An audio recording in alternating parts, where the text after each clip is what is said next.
첫 번째 경기 나폴리 대 코모 분석 시작해보겠습니다. 나폴리는 몬차에 완승하며 리그 선두로 올라섰다. 시즌 초반 라이벌 팀들이 치고 나가지 못하는 상황인데 개막전 패배를 뒤로하고 선두로 치고 나왔다. 루카쿠가 최전방에서 타겟맨 역할을 잘해주기에 흐비차와 폴리타노, 네레스 등 2선의 기회가 잘 나고 있고 맨유에서 부진했던 맥토미니의 중원 존재감도 살아났다. 코모는 아탈란타와 베로나에 연승하며 중위권으로 치고 올라왔다. 승격팀으로 어려운 시즌이 될 것으로 예상됐는데 기대 이상의 초반이다. 팀이 주전 스트라이커로 기용하는 쿠르토네는 직전 경기 멀티골을 비롯해 벌써 4골을 터뜨렸고 파스와 로베르토 등이 중원에서 공격 작업을 잘해주고 있다. 나폴리의 승리를 본다. 원정팀이 파스와 로베르토의 라인을 내리며 상대의 중원 침투를 저지하려 할 것이다. 그러나 맥토미니와 앙귀사가 중원을 이끌 나폴리의 공세를 경기 내내 제어할 수는 없다. 흐비차와 폴리탄, 라스파도리 등이 위력적인 돌파로 공격을 주도할 나폴리가 승리할 것이다. 두 번째 경기 알메러시티 대 빌럼 분석 시작해보겠습니다. 알메러시티는 시즌 출발이 최악이다.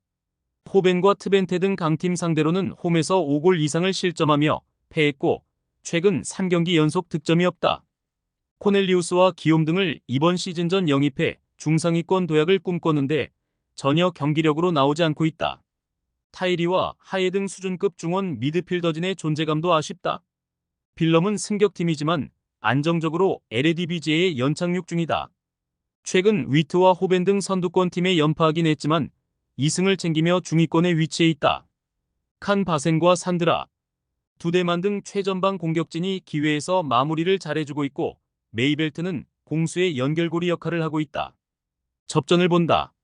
알메러시티가 개막 무승에서 벗어나기 위해 할만한 팀 상대로 모처럼 경기를 주도할 것으로 보인다. 타이리와 하예의 중원 조합이 공격적으로 라인을 올릴 것이다. 그러나 수비에 치중하고 나올 빌럼이고 알메러시티의 마무리가 불안하기에 승패가 갈리지 않을 것이다. 세 번째 경기 아우크스부르크 대 메넨글라트바흐 분석 시작해보겠습니다. 아우크스는 장파울리전 승리 이후 연패를 당했다. 마인츠와 라이프치히를 상대했는데 연속 3실점 이상했다. TH와 바르가스 등이 나서는 공격진은 홈에서 꾸준히 골을 터뜨렸지만 무니에를 비롯해 새로 가세한 선수들의 활약이 아쉽다. 그래도 그나마 잘하는 홈 일정이기에 연패 탈출을 위해 기여를 올릴 것이다. 글라드바흐는 직전 경기에서 우니온의 무패 행진을 가로막았다. 교체로 들어온 크반차라의 골이 터지며 승점 3점을 챙겼다.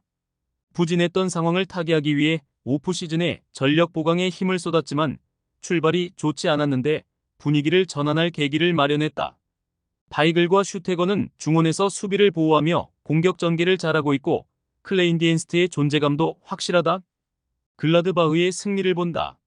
아우크스는 하우레우가 중심을 잡는 중앙 수비에 바우어와 슐로터백이 나서고 있는데 상대 공격수 제어가 잘 되지 않고 있다.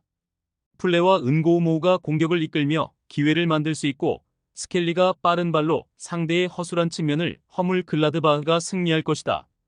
네 번째 경기 헬라스 베로나 대 베네치아 분석 시작해보겠습니다. 베로나는 최근 3연패를 당했다.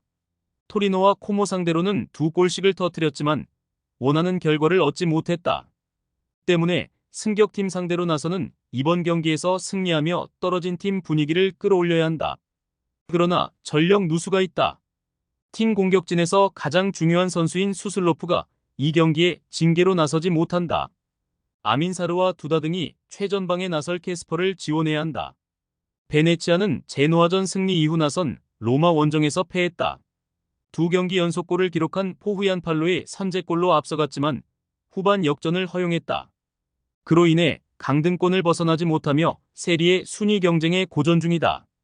승격팀으로 안정적인 잔류를 위해 승점 관리를 해야 하는데 원정 부진도 아쉽다. 접전을 본다.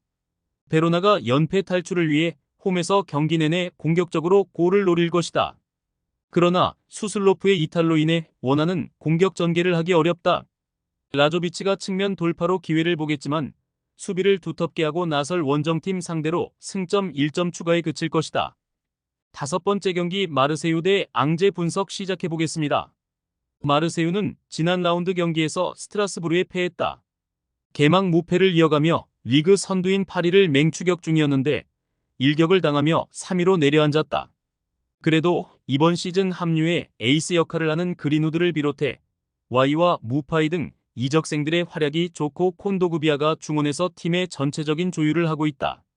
라비오가 가세한 점도 팀에는 큰 힘이다. 앙제는 개막 이후 1승도 챙기지 못하며 최하위에서 벗어나지 못하고 있다. 비우미아와 아르쿠스, 레포트 등이 나서는 최종 수비는 나름 경쟁력이 있지만 문제는 개선되지 않는 최전방의 마무리다. 레파울과 카펠 등이 공격수로 나서는데 상대의 수비를 효과적으로 공략하지 못하고 있다. 마르세유의 승리를 본다. 앙제가 강팀 상대로 웅크리고 경기에 나서겠지만 원하는 결과를 하기 어렵다.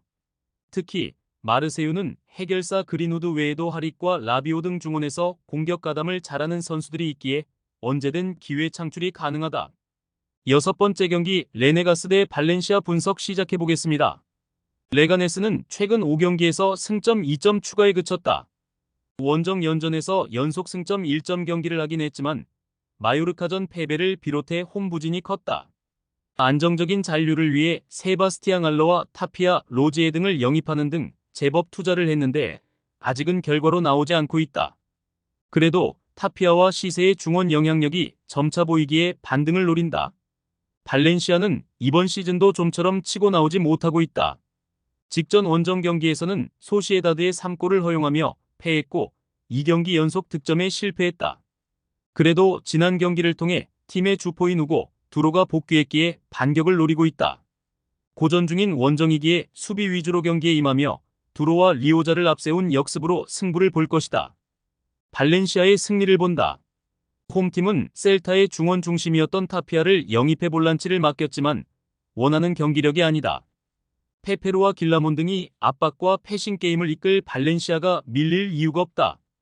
복귀한 두로가 측면에서 연결될 찬스를 해결할 수 있을 발렌시아가 승리할 것이다. 최종 조합은 영상 아래 고정 댓글로 말 걸어주시면 오늘 정보방에서 무료로 공유해드립니다. 제발 손해보면서 토토하지 말고 다같이 웃으면서 즐겁게 베팅합시다. 함께 하실 분들은 부담 갖지 마시고 편하게 말 걸어주세요.